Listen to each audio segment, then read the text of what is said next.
та енді араларыңызда бұрыннан қатысып келе жатқандар бар, жаңадан кіріп отқандар болуы мүмкін.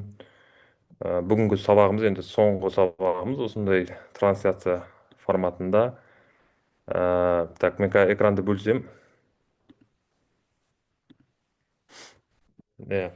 Енді құрметті әріптестер, бүгінгі сабақты біз мынау қорытынды формат ретінде өткіземіз. Яғни осы уақытқа дейін біраз нәрсені қарастырып өттік уже.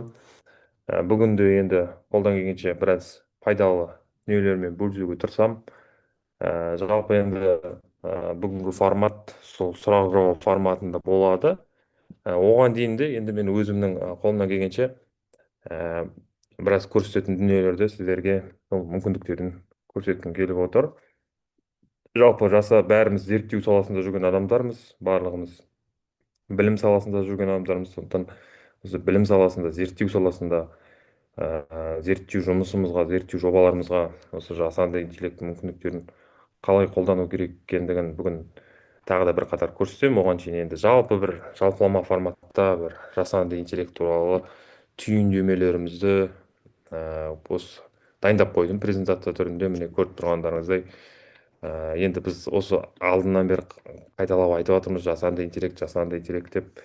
Сол айтқандай мынау ыбырай алтынсарин атамыздың керемет сөздері бар, өлеңдері, иә, білесіздер барлықтарыңыз. Бір құдайға сыйынып кел балалар оқылық тілегенің алдыңнан іздемей ақ табылар дегендей, жасанды интеллект туралы айтып кеткендей болып көрінеді да маған өзі ыбырай алтынсариннің сөздері. Тілегенің алдыңнан іздемей ақ табылар деп таза чат GPT қазіргі күніміздегі жасанды интеллект туралы айтылғандай болып көрінеді. Яғни бір нәрсені жасалғанын тілейсің, ә, мәтін бола ма, сурет бола ма, тағы да басқа дегендей. Оқысаңыздар, осыны зерттеп қолдансаңыздар, осындай мүмкіндіктерді қолдансаңыздар, тілеген нәрсеміз алдымыздан іздемей ақ табылып жатқан заманда өмір сүріп жатырмыз. Сондықтан оны біз осы уақытқа шейін менің берген сабақтарымда жіті қарап, мынау платформада тұрған сабақтарда да жіті қарап барлығын қолдансаңыздар, осы тура ыбырай алтынсариннің айтқанындағыдай мына өнер білім бар жұрттар айшылық алыс жерлерден көзіңді ашып жұмғанша жылдам хабар алғыз дейді. Чат GPT-ге промпт бересіз, сізге жылдам хабар алғызады кәдімгі. Адамды құстай ұшырды, мал істейтін жұмысты отпен суға түсірді, теңізде жүзді балықтай, дүниені кезді жалықпай, бізде бекер жатпайық, осыларға таныспай, жаңа сүрем достарым, қатарың кетті алысқай, ұмтылыңыз қалыспай дейді. Яғни қатарың кетті алысқай дегені мынау жасанды интеллект деген нәрсені ойлап шығарған елдер бізден давно алдыға озып кеткен.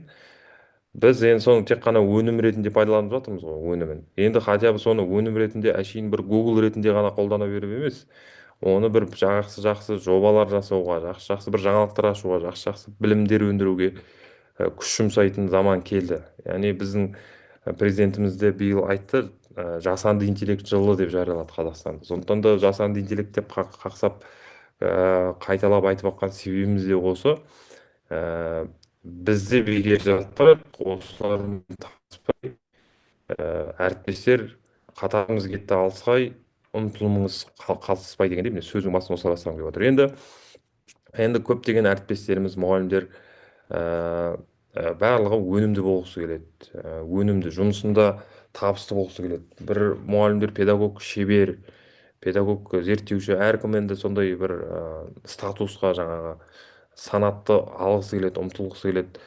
Ол үшін жаңағы түрлі авторлық бағдарламалар жасайды, жасанды интеллектіне үйренеді деген сияқты. Сондықтан мен ең бірінші кеңес ретінде постоянно айтатыным осы сабақтың барысында жасанды интеллект платформаларын максимум пайдалануымыз керек, яғни пайдасын алуымыз керек.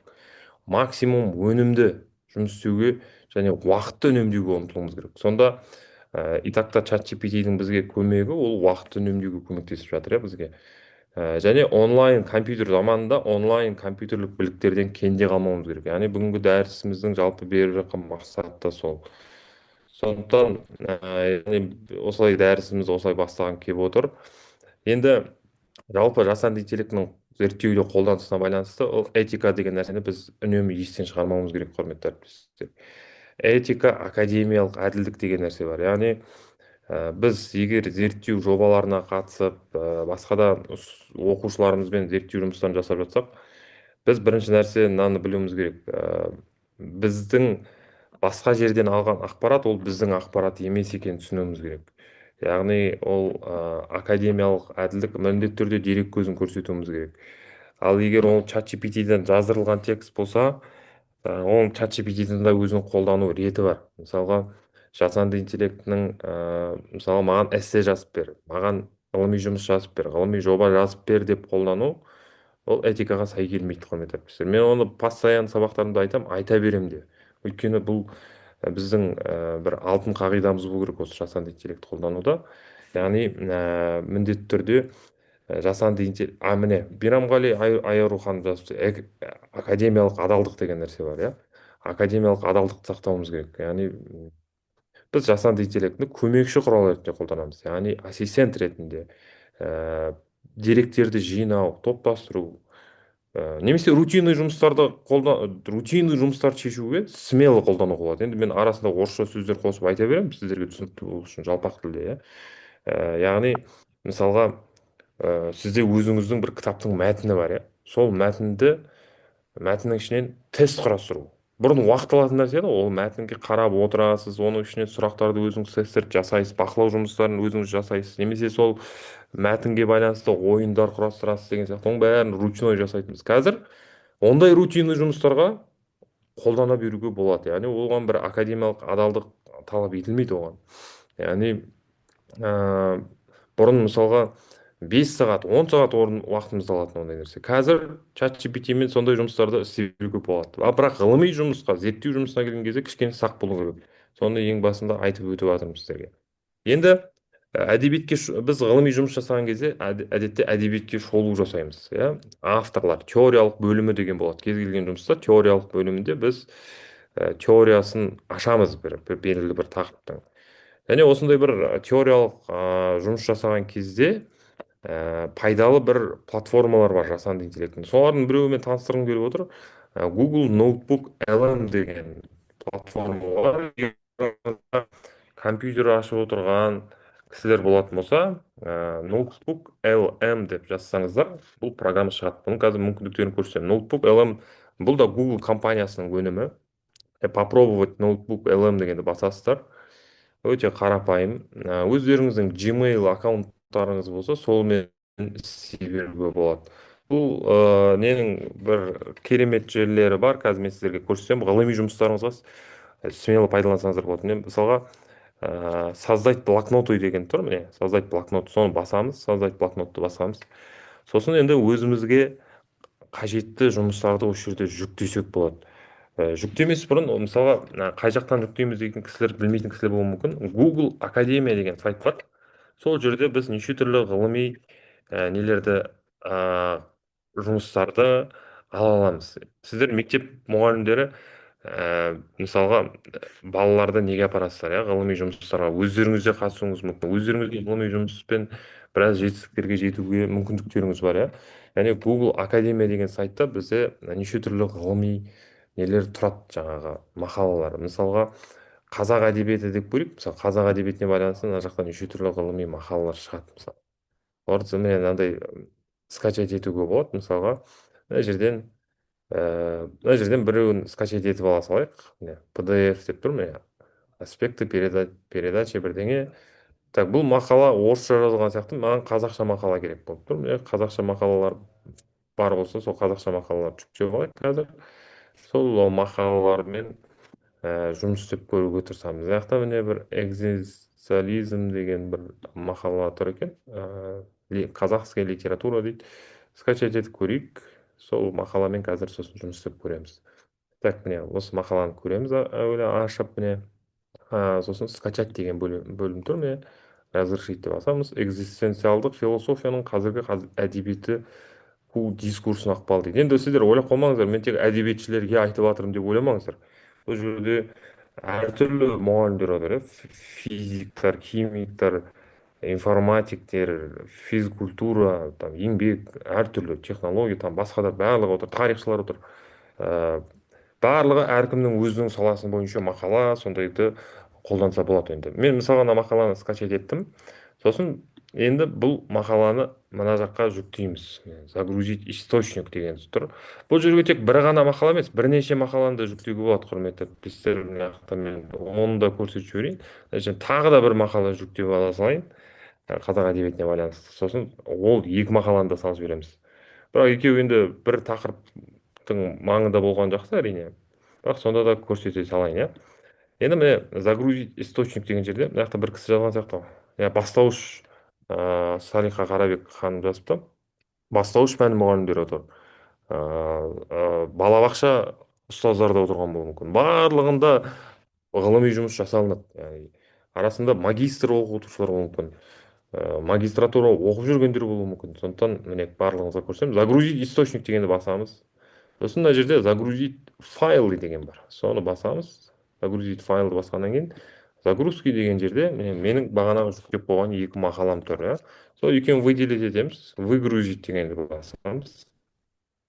Сосын екі мақала осы жаққа жүктеледі. Мына жерге жүктеледі.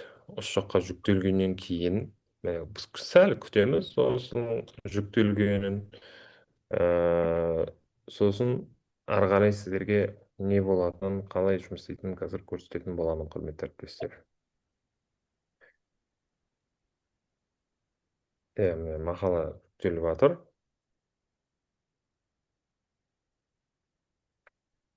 Міне біреуі жүктелді, міне енді екіншісін күтіп отырмыз. Сосын мына жерге ағылшынша шығуы мүмкін, бірақ бұған мән бермеңіздер, бұған қазақша сұрақ қойса да қазақшада жауап береді. Так, келесі ай жалғасама дейді, сабақтың пайдасы көп дейді. Көп рахмет, Салиха Қарабек ханым. Оны енді ұйымдастырушылар біледі. Мен бүгін соңғы осы сабағымды өткізіп отырмын. Так, енді мысалға мына жерге осы мақалаға байланысты сұрақтар қойғыңыз келеді. Қандай мақала, бұл мақсаты не? Осы жерге қазақша мақала туралы жаз дейміз. Мақала туралы жаз дейміз. Жазсақ, мына жерде қате кетіп қалыпты, машала деп кетіп қалыпты, мақала деп. Бұл өзі түсініп алу керек. Настройки деген жерде бұның язык результата деген жер бар. Сол жерден орысша қазақша бар ма екен, соны көрейік. Мына жерде ағылшынша тұрып қалыпты. Қазақшаны іздейміз, егер қазақша болмаса орысша қараймыз. Қазақшаны қарап көрейік, бар ма екен. Түркше дейді. Жоқ, жоқ, ұяты Жаңа ол қазақша. дейді. Русский деген бар екен, иә? Иә, тек қана русский бар. Русскийді басайық. Сохранить. Мына жақта ағылшынша беріпті. Енді біз айтайық, барлықтарыңыз орысша жақсы түсінесіздер. О чем статья дейміз мысалға. Статьи дейік, енді екі мақала ғой бұл жерде. И мақаланы сізге өзі түсіндіріп береді. Мына мақала не туралы жазылған екенін барлығын өзі түсіндіре береді. Мына жерден шығады да. Міне, қараңыздаршы. Лексические богатства казахских медиа дейді. Первая группа источников представляет собой исследование Есенбековой дейді. Так, ары қарай міне бүкіл былайша айтқан кезде сізге өзі талдап береді ғой, жіктеп барлығын әдемі қылып бөліп міне мынау туралы айтылған бірінші мақалада, мынау туралы айтылған, бүйткен сөйткен, ол мақалада мынандай әдіснама көрсетілген, оның әрқайсысында бастаңдар қай жерінде не деп жазылғанын көрсетіп береді. Көріп тұрсыздар ма?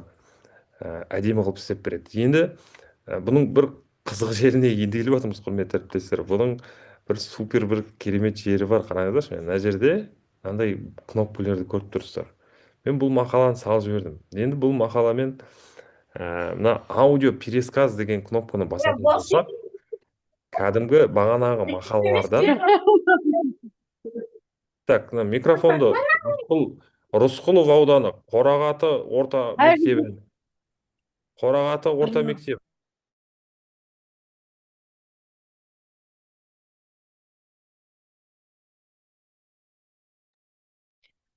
Нұржан мырза, микрофоныңызды қосып жіберсеңіз, мен басқа ұстаздарымыздың барлықтарының микрофонын өшіріп қойдым. Жақсы. Мен қостым. Енді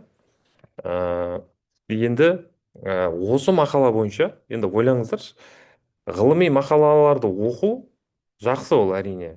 Бірақ бір кісілер ол мақаланы оқуға түсінбеуі мүмкін, немесе уақыты болмауы мүмкін. Мысалы мен тыңдап жүріп оқығым келеді, ол мақалаларды бір подкаст формасында естігім келеді деп ойлайтын кісілер болса, ойлаңыздаршы, осы мақаланы сізге сізге осы мақаладан подкаст жасап береді.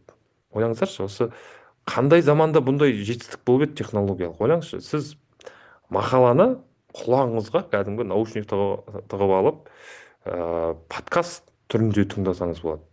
Қандай сайтпен жұмыс жасап жатсыз, кеш қосылып басын естімей қалдым дейді. Google Notebook LM деген сайтмен үстінен қарасаңыз, міне көріп тұрсыз ба мышканы, Notebook LM google.com деген сайт. Осыған кірсеңіз осылай шығады. Енді міне аудио пересказ дегенді басып жібереміз. Бұл енді бір где-то 15 минут уақыттай алуы мүмкін. Аудио пересказды басты мен, күтесіздер шамалы бір 10 минут болуы мүмкін, 10-15 минут болуы мүмкін. Сол нені жасайды. Оған дейін біз басқа нәрселерін жасап көру керек. Мысалға ментальная карта дегенді жасап көрейік. Бұл да біраз уақыт алуы мүмкін. Мен мысалға ментальная карта дегенді басып жібердім. Сосын одан бөлек мына карточка, мынау балабақшада жұмыс істейтін кісілер болса, карточкалар жасауға болады неше түрлі. Сосын мынау тест жасауға болады. Жаңағы мақаладан тест жасап жіберуге болады. Мысалы тест жасасақ, ол мысалы уақыт алуы мүмкін. Мысалы карта деген, карта дайын болыпты. Міне қараңыздаршы, міне мынандай қылып карта істеп берген. Бағана мен мақала жүктедім ғой. Содан мен мысалы мынандай карта жасағанмын. Қараңыздаршы, міне керемет. Оның ішіне міне бүйтіп ашсаңыздар, мынандай қылып шыға береді. Қараңыздаршы, міне мынандай қылып искусственный интеллект әдемі қылып істеп береді өзі. Енді сіздер әрине жаңағы қазақ бөлімінде сабақ бересіздер көпшілігіңіз, бірақ пайдалы. Яғни оны енді Google переводчикпен спокойно жұмыстарыңызға, ғылыми жұмысқа пайдалана беруге болады. Қараңыздар, бұның барлығын ішінен редактировать етіп, өзіңіз өзгерте берсеңіз де болады. Яғни көріп тұрсыздар, өте бір сондай керемет, мүмкіндіктер. Оның сурет ретінде скачать етіп алуға болады. Көріп тұрсыз, әдемі қылып мынандай бір не жасап берді. Не деп айтамыз? Так, артқа барайық.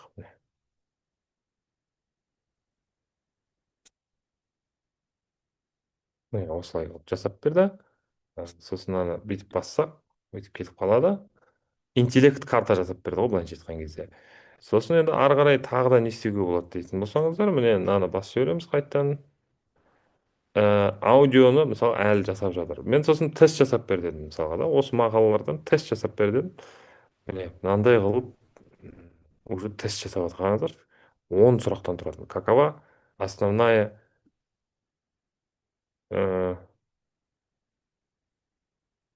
менің атымнан кнопка кім басып жатыр?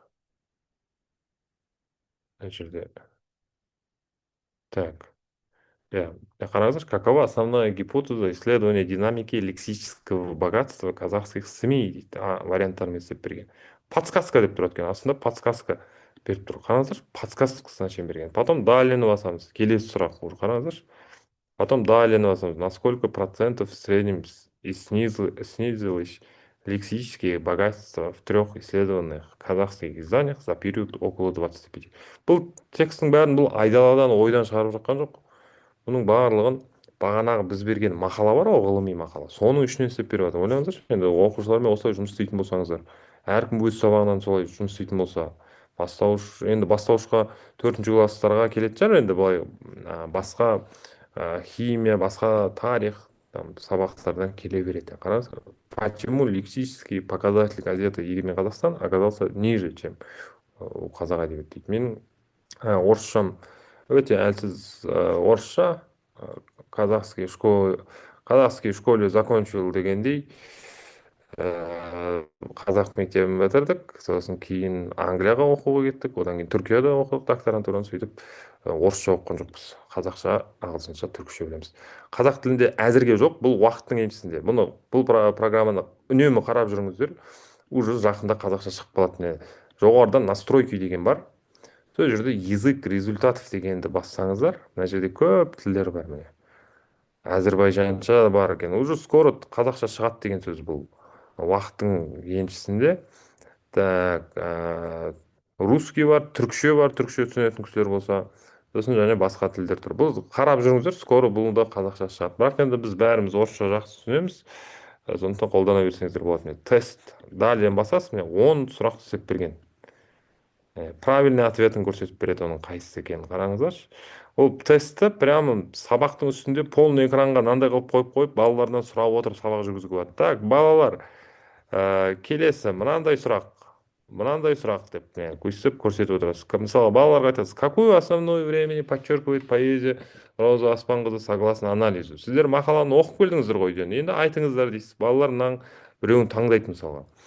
Ал таңдайық, басып көрейік соны дейсіз мысалға. Правильно дейсіз, міне көріп тұрсыз ба?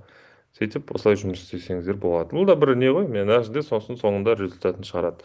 Бұл да бір метод. Яғни бір ненің ішінде осылай неше түрлі нәрселер жасауға болады. Карточки дегенді басып көрейік. Бұл карточкидан не шығатынын көреміз сосын. Аудио переска, бағана біз подкаст жасаймыз дедік қой, осы мақаладан. Соны әлі жасап жатырмыз, соны күтіп отырмыз. Оған дейін басқаларын көріп отырмыз. Сосын вообще осы жүктеген мақалаларымызға байланысты кез келген сұрақты қоя беруімізге болады. Мысалға, мына жерде бұл мақала не туралы, мақалада мақсаты не, жалпы мақалада қандай авторлар не айтып жатыр, соның барлығын сұрай беруге болады. Мысалға, айтасыз, методика исследования статьи дейді мысалға, да, статьи дейміз, сосын сұрақ қоямыз, оған да жауап береді. Яғни кез келген осы мақаланы түсінбей жатсаңыз, соған байланысты неше түрлі сұрақтарды қоя бересіз. Бұл сұрақтарға сіздерге астында жауап береді. Міне орысша жауап беріп жатыр. Үстіне қарай жылжып кетіп жатыр қайта-қайта. Так. В предоставленных источниках содержатся две научные статьи дейді. Көріп тұрсыз ба? Дұрыс қой, екі мақала жүктедік біз. Две научные статьи с различными методологиями исследований. Мысалға, бірінші мақаланы айтады: методика из статей о лексическом богатстве казахских медиа у Исембекова. Исследования базируются на количественном и качественном анализе текстов с использованием цифровых инструментов дейді. Менің орыс тілін қорлап жатырмын ау деймін, бірақ енді барынша тырысып жатырмын. Так, одан кейін енді міне бүкіл сұрақтарға күшті қылып жауап берген, жүйесімен сұрақтарға жауап берген. Қараңыздаршы, керемет. Мысалға, оқушыларға осы программаны айтып, осымен осылай анализ жасап кел деп, жасанды интеллектіні қолданып, осылай істеп келіңдер деп те тапсырмалар беруге болады, иә. Неше түрлі ғылыми жұмысқа да күшті, мысалы, мына мәтіндерді ғылыми жұмысқа қолдануға болады, бірақ міндетті түрде сол мақалада дәл осындай нәрсе дұрыс солай ма екенін бір көз жеткізіп алған, енді ол өздеріңіздің жеке жауапкершіліктеріңізде. Одан бөлек отчеты дейді. Яғни осы берілген мақала бойынша қысқаша ғана отчет жазып бере алады. Яғни бұл мақалада жалпы не туралы, міне краткий обзор дейді, методичка дейді, запись блоги дейді. Мысалы, краткий обзор дегенді басып жібереміз. Бұл сізге краткий обзор жасап береді осы жерге. Бұл жерде ойлап қалмаңыздар, құрметті әріптестер, тек қана екі мақала жүктеуге болады, немесе бір мақала жүктеуге болады. Қаласаңыз 10 мақала жүктеңіз, мына жерге 20 мақала жүктеңіз. Соның барлығының тобықтай түйінін осы жерде отырып ғылыми жұмыс жасайсыз кәдімгідей. Керемет емес пе? Бұрын мысалға мұндайдың барлығын ручной отырып бұндай зерттеулер жалпы басымыз қататын еді. Қалай жасасақ болады, ғылыми жұмыс деген қалай деп. Қазір міне жасанды интеллект бізге көмекші. Осының барлығын отырып керемет нәрселерді творчествомен осылай айналысуға болады, құрметті. Еще мына жерде пересказ деп тұр. Яғни мына аудио пересказ емес, осыны видео түрінде көрсетіп берді. Енді мен бұны қазір ол да уақыт алып кететін шығар үлкен, бірақ сонда басып көрейін, пока дайындала берсін. Қазір аудиозаписін күтіп отырмын, сол дайын болған кезде оны да көретін боласыз. Сосын мына жерде міне таблица данных деп тұр. Бұны бассақ, может таблицаларға айналдырып беруі мүмкін, ішіндегі мәтінді таблица түрінде. Оны да басып жібердім, көрейік. Ал мына инфографика мен презентация деген бета деп тұр. Көрейік, бұл платный версиясында ма екен. Мысалға, презентация істеп берсе, бұл керемет нәрсе болады. Супер нәрсе ғой, ойлаңыздаршы. Мақаладан сіздерге презентация жасап береді. Сабақтарыңызға дәріс ретінде қолдануға болады оны, мысалға, да. Мен пока мен шыны керек мына презентация басқа деген функцияларын әлі қолданып көрмеппін. Сіздермен бірге көріп жатырмын басып. Мен ең басты айтқым келген нәрсе бұл подкаст жасап береді. Сол өте таңғалдыратын мені, осы подкаст жасап береді. әлі дайын болған жоқ. Бірақ мына презентация дегенді басып жібердім, оны да қазір көреміз не істейтінін, шамасы қандай жерге шейін жететінін, оны да қазір сіздермен бірге тамашалайтын боламыз. Так, құрметті әріптестер. Так, аудиозаписті қайда жіберіп жатсыз дейді. WhatsApp'та жоқ, үнемі запись жазасыз дейді. Мен запись таба алмадым дейді. Енді бұл сұрақ организаторлардан сұраңыз. Так, бағана карточка жасап бер деп тапсырып едім ғой. Сол карточка дайын болыпты, міне. Сол карточканы ашып көрейік, қалай жасады екенін көрейік сіздермен бірге. Міне, мынандай карточкалар жасап берген. Қараңыздаршы, керемет, сабақта қолдануға болады балаларға. Мынандай қылып экранды дәу қылып ашып қоясыз. Сосын сұрақ қоясыз. Оны енді өзіңіз аударып сұрақ қойсаңыз да болады. Болмаса орысша түсінетін болса, орысша осылай қоя беруге болады. Міне. Ә, міне. Какова основная гипотеза исследования лексического богатства современной казахской медиа деп сұрақ қоясыз. Балдар әрқайсысы әр жерден өзінің жауабын айтып жатады. Ол мынандай, мынандай, мынандай деп мысалға да. И мына карточканы басып жіберсеңіз, артында жауабы тұрады. Көріп тұрсыз ба? Сосын келесі сұраққа өтесіз. Какой онлайн-сервис используется авторами для количественного анализа текстов казахских СМИ дейсіз. Показать ответ деген басамыз, карточканың артында мынандай қылып жауап тұрады. Потом келесі. Какие три газеты стали основными объектами исследования лексического богатства дейсіз. Показать ответ деген басасыз, Егемен Қазақстан, қазақ әдебиеті, айқын дейді. Келесі сұрақ. Согласно исследованию анау мынау бірдеңе дейді. Показать ответ дегенді басасыз, артында жауап тұрады. Керемет емес пе? Қараңыздар, супер, сабақта қолдануға өте таптырмас құрал. Балалардың зейінін ашуға, ғылыми зерттеу, басқа да қарым қабілеттерін ашуға өте бір таптырмас құрал карточка деген. Енді мен мүмкін бір қиын мақалалар жүктеген шығармын. Сіздер оңай ғылыми мақалаларды жүктеп алсаңыздар болады. notebook.ilm.google деген сайт.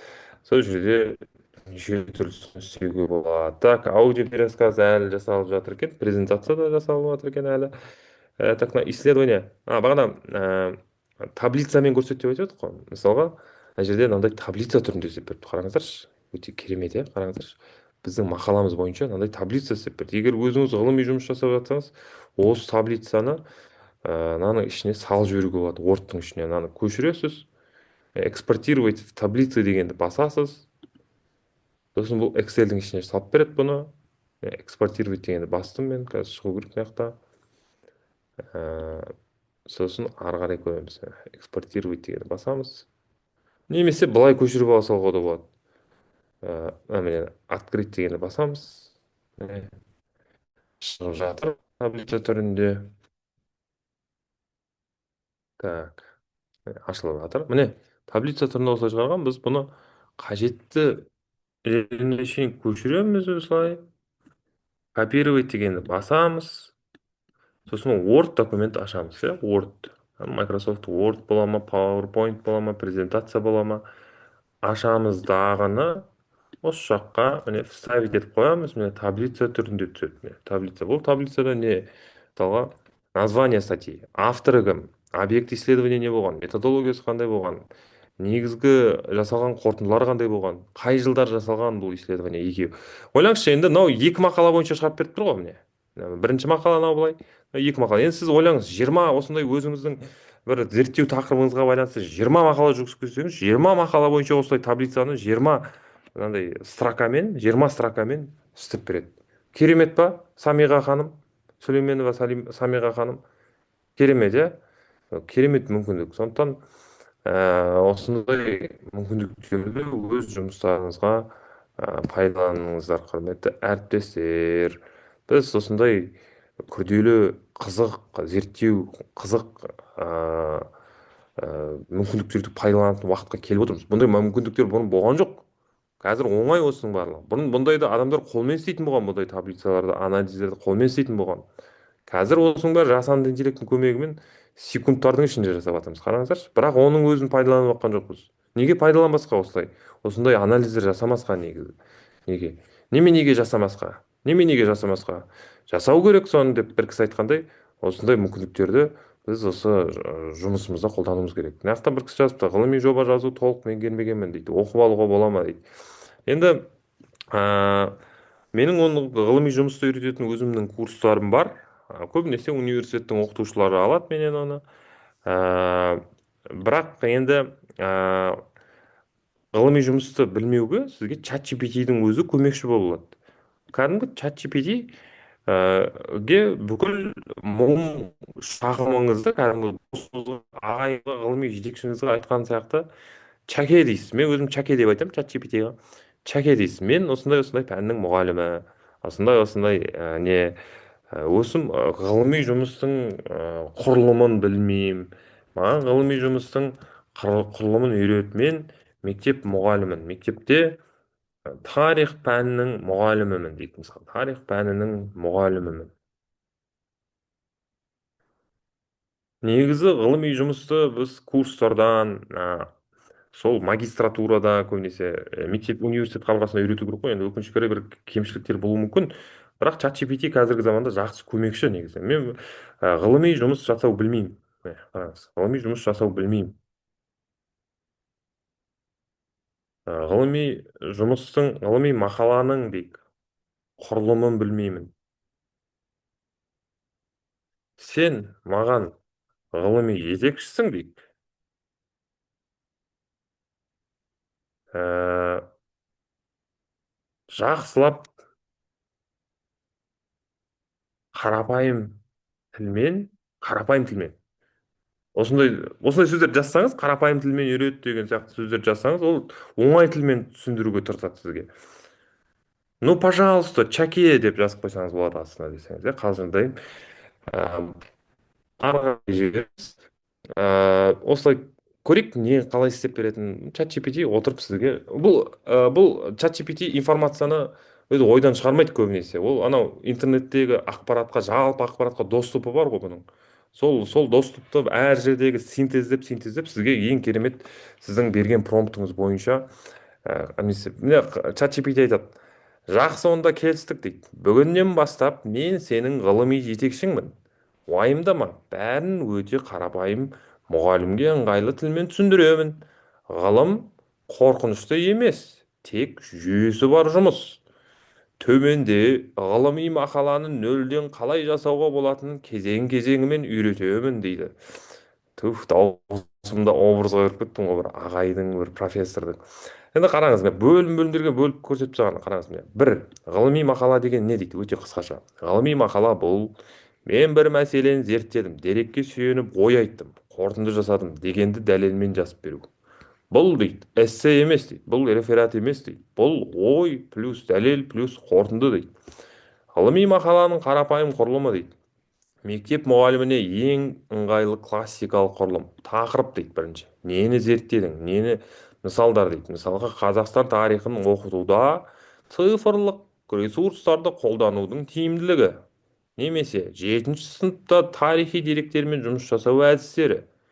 Немесе тарих сабағында оқушылардың сыни ойлау дамыту жолдары дейді.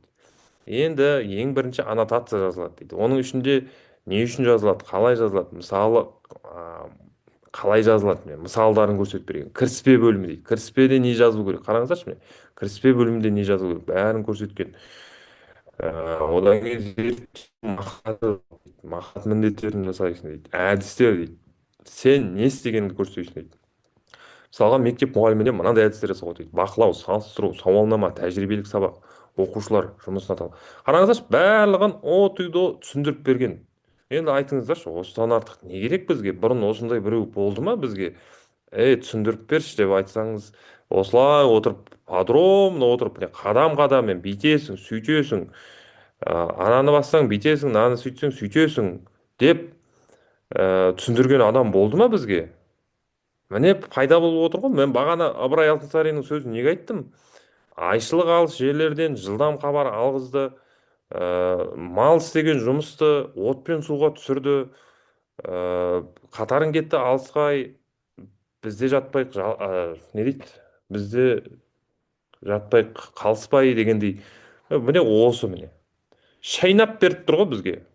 Шайнап беріп тұр, тек жұту ғана қалып тұр да. Тек оның өзін көп әріптестер, енді үй шаруасы бар, басқа бар, жұмыста қағазбастылық бар дегендей, өкінішке орай сондай уақыт жұмсақ қойып жатыр. Бірақ чат GPT-дің, жасанды интеллектінің көмегі сол, біздің мынау уақытымызды экономдайды. Қаншама оқу керек болған, үлкен үлкен тексттарды оқу керек болған, жазу керек болған нәрселерді секундтардың ішінде істеп беріп отыр. Енді біз соны тек қана пайдалану ғана қалып отыр. Енді бағана біз ана тамақ пісіруге бірдеңені қойып кетеміз ғой. Қойып кетеміз де шамалдан кейін келіп қараймыз, дайын болды ма екен деп ана кулинарный программалар анау қамырын бүйтіп бүйтіп дайындап, енді дайын болды ма екен деп қарағандай, сол сияқты бағанағы аудиозаписіміз дайын болды ма екен қарайық.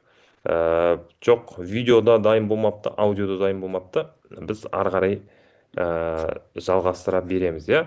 Енді мен айтқаным осы енді. Бұл міне бағана маған сұрақ қойды ғой. Әдемі сұрақ қойды негізінде кім? Ә, Салиха ханым, иә. Ғылыми жоба жазуда толық меңгермегенбіз, оқып алуға бола ма деп. Міне чат GPT-ді кәдімгі ағай ретінде қолданамыз бұл жерде. Міне мысалға бір нәрсені түсінбей қалдыңыз мына жерде да, мысалға айталық міне зерттеудің міне әдістерде мысалы тәжірибелік сабақ деген қандай әдіс екен ол деп ары қарай сұрақ туындайды да сізде. Мынаны белгілейсіз дағыны спросить чат GPT дейсіз. Ол не? Ол не? Қалай қалай жасалады деп дәлше сұрақ қоя берсеңіз болады. Енді өзіңіз қандай сұрақ қойғыңыз келеді солай қоя бересіз. Бұл ары қарай қазбалап түсіндіре береді.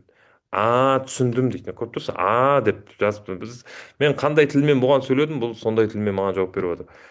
Тәжірибелік сағат деген не екенін сұрап отырсың. бір бір атаның рөліне кіріп кетті чат GPT. Қараңыздаршы, тәжірибелік сабақ деген не екенін сұрап отырсың дейді. Қазір өте қарапайым мұғалімше тілмен түсіндіремін дейді. Тәжірибелік сабақ бұл сен әдеттегі сабақты емес, бір жаңа әдісті әдейі қолданып, нәтижесін бақылау үшін өткізген сабақ дейді. Яғни бір өзіңіз жаңадан әдіс ойлап шығарасыз сабақты өткізуге байланысты. Ол әдісті сіз енді чат GPT жасанды интеллектпен бірге ойласып отырып жасасаңыз да болады. И соны сол сабақта тексеріп көру, эффективтілігін, нәтижелілігін, жемістілігін, өнімділігін тексеріп көру үшін мысалы тәжірибелік сабақ өткізуге болады дейді. Нәтижесін бақылау үшін өткізген сабақ деп түсіндіріп беріп жатыр бізге. Бұның мақсаты яғни осы әдіс шынымен жұмыс істей ме? Соны тексеру дейді. Бұл лаборатория емес дейді. Ойлап қалмаңыздар, химия, физикадағы лабораториялық жұмыс емес. Бұл белгілі бір әдістің қаншалық жұмыс істейтінін тексеріп көру үшін жасалынатын нәрсе. Так, Гүлмира ханым жазды, маған ұнайды дейді, күшті дейді. Тек жазылған записті көре алмай қор болып отырмын дейді. Көп көмектеседі, анық нақты түсіндіресіз дейді. Записті алуға көмектесе аласыз ба ханым дейді. Көп рахмет Гүлмира ханым айтып жатқан ізгі тілектеріңізге, мынау кері байланысыңызға. Берекелі білім болсын дейміз. Мына жақта міне жазып жатыр. Тұрақты запись жіберіледі. Чатта да жазып жатырмыз дейді. Сол жақтан қарап қойыңыздар. Чатта барлығы подробно жазылып жатыр ұйымдастырушылардың тарапынан дейді. Жақсы. Мына қараңыздаршы, бағана тәжірибелік сағат не деп айтып едік қой. Соның мысалымен көрсеткен ғой. Енді одан артық не керек енді әріптестер. Мысалдарын беріп қойған ғой. Міне былай бүйтесіз, сөйтесіз деп. Супер ғой, супер. Нұржамал ханым жазып жатыр. Өте рахмет дейді. Өте тамаша, рахмет дейді. Запись туралы үстіне қарасаңыз, үстінде ғана жазды. Так, міне Қосшығұлов атындағы жалпы орта білім беру мектебінен мынандай сұрақ келіп жетті. Ассалаумағалейкум дейді. Уағалейкум ассалам. Чат GPT мен чат GPT Edu'дың айырмашылығы бар ма дейді. Еңбегіңіздің жемісін көріңіз. Сіз де еңбегіңіздің жемісін көріңіз. Чат GPT Edu дегенді мен осы жақында естідім. Анау министрлікпен бірігіп чат GPT Edu деген не ашылайын деп жатыр екен деп. Менің ойымша ода көп айырмашылық болмайды. Мен әлі қолданып көрген жоқпын, бірақ бұл чат GPT Edu деп айтып тұрған. Edu деген education деген сөз ғой қазақтың. Яғни көбінесе білім саласына, білім беру мектептеріне арнап шығарады да. То есть сол жердегі берілетін жауаптар көбінесе мектеп мұғалімдеріне арнап істеп қояды. Сәйкесінше оның ішінде сіз чат GPT-ге қарағанда ыңғайлырақ болуы мүмкін. Чат GPT бүкіл саланы қамтиды. Тек қана мектеп мұғалімдері емес, бұл бүкіл любой сала, инженер бола ма, медицинада біреулер қолданып жатқандар мүмкін, басқа да салаларда қолданып жатқан мүмкін. Неше түрлі саланы қамтиды. Сіздің қандай сұрақ қойғаныңызға байланысты жауап беріп отыратын болса, чат GPT эду потенциально ол жаңағы білім саласына ғана қатысты интерфейсін жасап қойған болуы мүмкін, және солмен білім саласының адамдары жұмыс істейтін қылып істеп қойған болуы мүмкін. Ноутбук, міне Назерке ханымнан жақсы сұрақ келді, саламатсыз ба? Ноутбук LM программасында лимит бар ма дейді. Лимит жоқ. Бір жақсы жері сол, платный емес, бесплатно. Пока что бесплатно, білмеймін. Кейін не болып кетпесе, міне, қолданыңыздар. Бесплатно. Просто бұның мына аудио, видео деген нәрселері кішкене уақыт алады. 10 минут, 15 минут уақыт алады просто. Мына анализ, бірдеңе, карта, тест деген нәрселерді тез жасап беру мүмкін. Бірақ аудио бірдеңе дегендер. Мына видео дайын болды деп көрсетіп тұр.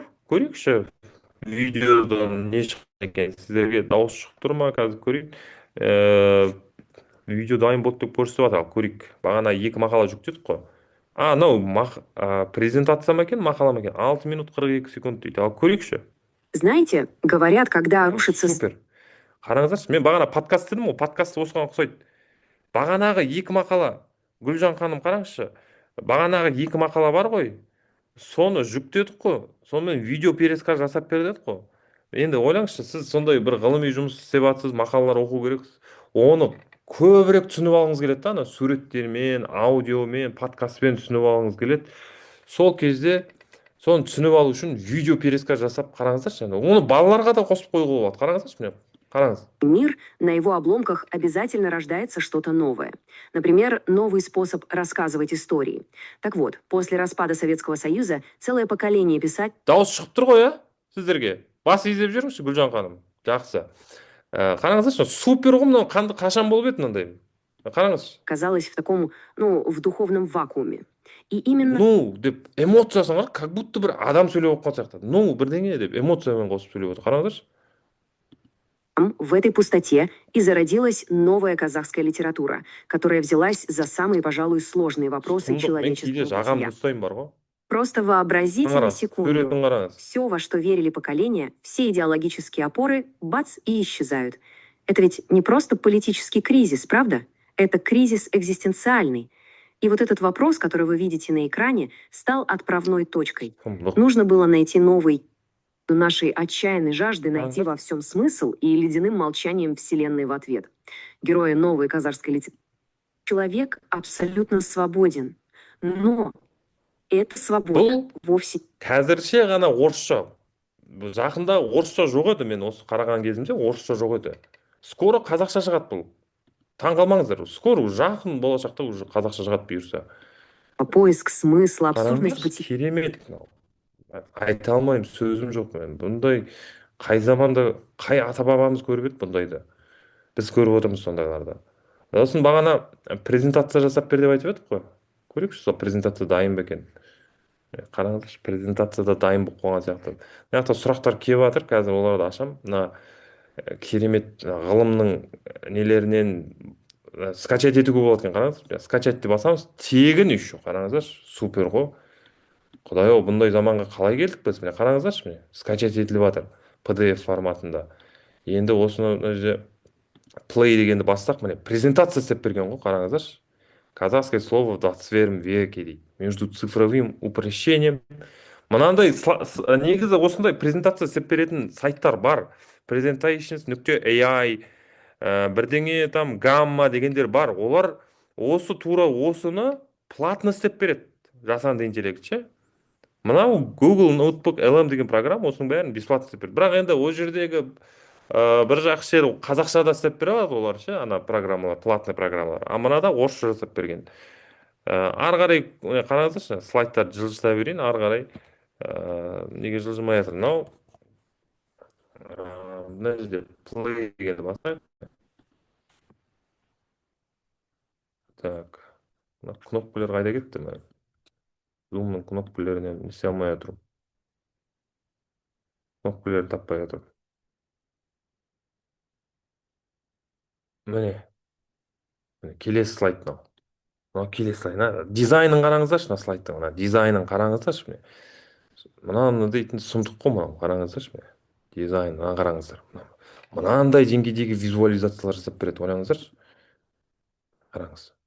Сұмдық қой мынау. Ойлаңыздаршы. Қараңыздаршы. Әдемі. Көріп тұрсыздар ма? Міне. Әр авторлардың теориялары бойынша осындай нелер жасап берген. Міне презентация дайын. Оны міне скачать етіп алдым еще. PDF форматында. Ашайық. PDF форматында дайын. Любой флешкаға бірдеңеге жүктеп алып, любой жерде презентация қылып көрсете беруге де болады. Көріп тұрсыз ба? Так, енді мына аудиомыз қайда екен? Әлі дайындалып отыр. Сұрақтар бөлімінде уже сұрақтар жиналып қалыпты, соларды көріп жіберейік. Сіз көрсеткен академиялық сайтпен жұмыс жасадым дейді. Жақсы екен дейді. Осындай тегін тағы қандай сайт бар дейді. Мен жоба жаздым. Өткен сабақтағы ақпарат өте көмектесті. Ноутбук LM осымен жұмыс жасап жатсыз ба? Әлде ChatGPT? Екеуін де қолданамын. ChatGPT-ді параллельно ашып қоямын. Параллельно ноутбук LM-ді де қосып қоямын. Мына ноутбук LM-нің мүмкіндігін көріп отырсыздар. Көп нәрсе істеп беріп жатыр. Аудио пересказ, анализ, тест, карталар жасап беріп жатыр. Бұл енді сіздерге өте таптырмас құрал. Бұндай сайттар әрине көп, неше түрлі. Бірақ олардың көбісі платный. Мен сондықтан платный болғандықтан көбісін жолап айтып жатқан жоқпын сіздерге. Осы бесплатный ең кереметтерінің бірі деп осы Google Notebook LM-ді айтып жатырмын. Жақсы, ана жақта зор, күшті дейді, күшті деп жазып жатыр. Тегін не дейді, рахмет сізге дейді. Сулейманова Самиға ноутбук LM жақсы, тамаша приложение екен дейді. Так. Сонда бұл ChatGPT секілді регистрация жасау керек па дейді. Регистрация бұл жерде қарапайым. Өздеріңіздің міндетті түрде Gmail аккаунттарыңыз болу керек. Google Gmail дейді ғой, міне gmail.com деген, міне қараңыздаршы, міне Нұржан Абдразақов @gmail.com деген Gmail-дің бір логин ашып қойыңыздар, құрметті әріптестер. Ана Mail.ru деген баяғы заманның Mail.ru-ны ұмытыңыздар уже. Ол мен жұмыс істеуді қойып, кәдімгі заманауи gmail.com ашып қойыңыздар, бір gmail.com өздеріңізге.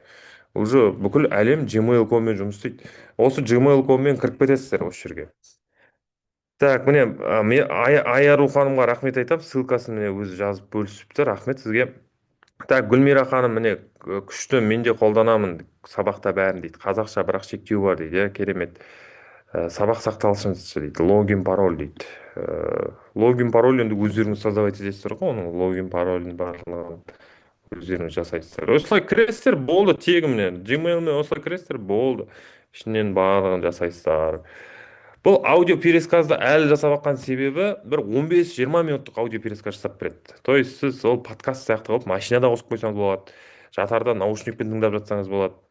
Ғылыми әңгіме тыңдап жатасыз ғой, еще оны бір 2-3 адам сияқты қылып талқылап отырады оны. Жақсы. Так, біз не айтып жаттық мына жақта? Бағанағы әдістерді түсіндіріп жатыр, иә, жақта керемет қылып түсіндіріп жатыр. Жалпы осы, енді мен бүгін сабақта осы Google Notebook LM-ді көрсетемін деп не істелген едім. Мына аудио пересказ дайын болса, дайын үлгеріп көрсетемін. Дайын болмаса сабағымызды аяқтаймыз.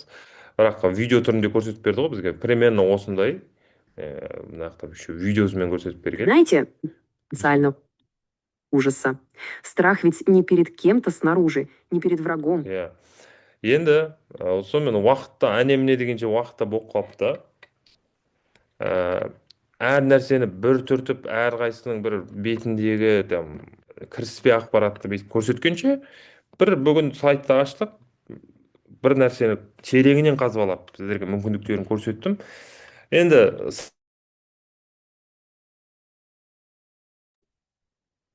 Нұржан мырза, микрофон.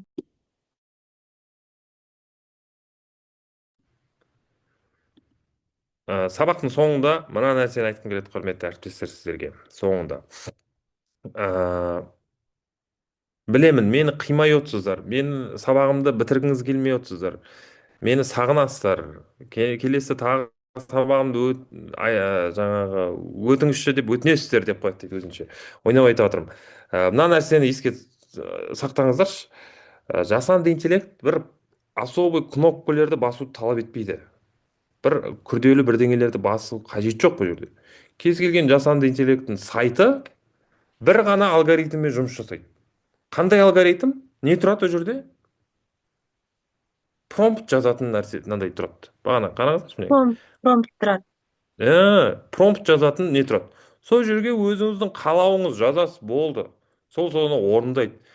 Кнопкалер бірдеңеге кіріп, настройкаға бір жерлерінен күрделі бірдеңелер басып, қажет жоқ. Тек самый главный шығармашылық неңізді жаңағы қосып, шығармашылығыңызбен неше түрлі нәрсені сұрап, ізденіп, неше түрлі нәрселерді істеуге болады. Яғни осыны түсіндіргім келеді сабақтың соңында. Түйін жасанды интеллекттің творчествоға, шығармашылықтарыңызға қолданыңыздар. Отырып алып, кәдімгідей неше түрлі нәрселерді жасаңыздар. Өте қарапайым. Сабақтарыңызды қызықты қылып өткізуге тырысыңыздар. Балалар сол кезде қызықты информациялар алса, қызықты жаңа білімдер алса, біздің болашағымыз жарқын болады, және ғылым, білім потенциалымызды арттырамыз, неміздің, еліміздің. Өйткені мына осы жерде отырған, енді Қазақстанда 500 мыңға жуық мұғалім осы курсты өтті, бірақ соның ішінен осы жерде отырған міне 30 мұғалім, пәленбай 100 мың мұғалімнің ішінен көрсем, білсем, үйренсем деп, ана Абайдың айтқан қара сөзіндегі бірдеңе алып қалайын деп өздерінің алтын уақытын бөліп, үйренсем, талаптансам деп отырған сондай мұғалімдер жиналды деп ойлаймын. Енді барлығы ондай емес деп айтып жатқан жоқпын, бірақ соның ішінде де сонда да тырысып, 30 мұғалімді бір осы жердегі ерекше атап өткім келіп отыр. Сіздерге, жұмыстарыңызға, кәсіптеріңізге Алла тағала береке берсін, білімдеріңіз шыңдала берсін. Сіздермен осы бір ай көлемі уақытында сіздермен бірге болғаныма қуаныштымын. Өте сабақтың қызықты болуына өте атсалыстыңыздар, сұрақтар қойдыңыздар. Сондықтан көп рахмет сіздерге. Мына жерде рахметін айтып жатыр. Сіздерге рахмет айтамын. Құдай қаласа, алар асуларыңыз көп болсын, медальдарыңыз, үздік ұстаз, үздік мұғалім, Құдай қаласа алтындарыңызға сенімдімін. Балаларыңыз үлкен, оқушыларыңыз үлкен жетістіктерден жете берсін, соны көре берейік біз, Құдай қаласа. Енді сабақ бермейсіз ба деп мен айтып жатырмын. Мен айттым ғой, мен жаңа сөйтіп қимайсыздар. Енді менде уақытым аздау адаммын. Негізгі деген нәрселерді беремін де, мен өзім басқа сабақтарыма, басқа жердегі жұмыс істеп жүре беремін. Рахмет, құрметті әріптестер. Көріскенше сау саламатта болыңыздар. Жақсы, мына жерде жазып Рахмет. Аман болыңыз. әумин айтқандарыңыз келсін. Мына жерде сізбен міндетті түрде бөлсем қуанышыммен дейді. Рахмет, әумин. Мен инстаграмыма жазылып қойыңыздар, если что. Нұржан.Мұхтарұлы деген, сол жақта да пайдалы біліммен бөлісемін. Жақсы, әріптестер, құрметті ұйымдастырушылар. Рахмет, сау болыңыздар.